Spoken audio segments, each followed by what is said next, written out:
Hello my people, Igbo ndị ọma njem ọnụ. Welcome to my YouTube world. Afam bụ ọbụ na-eme amụfọ bụkwa wee na-afụ ilu m ọfụma.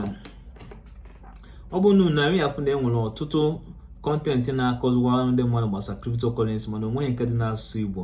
Ya mere nji esi ka m bido chanel a na-akụzi ndị be anyị ọtụtụ ụzọ a kwesịrị anyị esi na-enweta ego na cryptocurrency, na-akụzikwala ha ụzọ ha esi wee na-amụta ihe bụ cryptocurrency.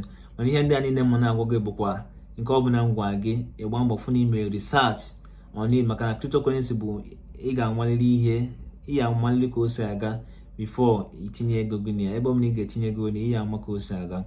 Mana chanel anyị nyere aka iji wee mụta maka cryptocurrency ebe ọ dị ukwuu. Kedu ihe bụ cryptocurrency? Cryptocurrency bụ a decentralized currency, ya bụ na onweghị onye na-akọntrol iche, onweghị obodo ọbụla na-akọntrol iche. Enwere ọtụtụ cryptocurrency dịka Bitcoin.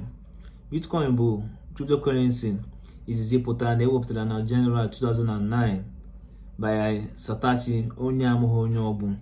Enwere ọtụtụ cryptocurrency dịka Ethereum, BNB, Tatcoin, Cake, Ada and so many of them.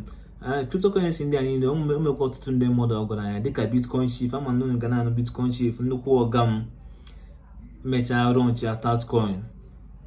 O meri ọgaranya mmeri o ji wee change afia to Bitcoin Chief. Ọ bụ na na-esonyere m na channel a, na-akụzila ihe niile anyị kwesịrị ịma. Ya bụ nke a bụ akụzichalụ gị, gbakwa mbọ fụ n'ime ka your own research, ka ịgba mbọ fụ na ebe ị na-etinye ego bụ ebe ịma maka ya. Na-esonyere m na channel a, click na that notification bell ka ị wee na-enweta notification oge ọbụla drop new content. Then ọ bụkwa na o nwere ihe ọbụla ịchọ ka akọwa na maka cryptocurrency n'asụsụ Igbo, gba mbọ fụ na ịkpọtụrụ m na nọmba m edosa na comment section n'okpuru ebe a. Biko gbaa mbọ fụ na ị na-esonyere m, gwa ndị ya dum maka ohere a, ka onye ọbụla, ka anyị na-abịa mụkọọ ọnụ fụ na onye ọbụla nwere knowledge about cryptocurrency. Biko, cryptocurrency is the future and the future is now. One day I do. Daalụ, ka afọ oge ọzọ.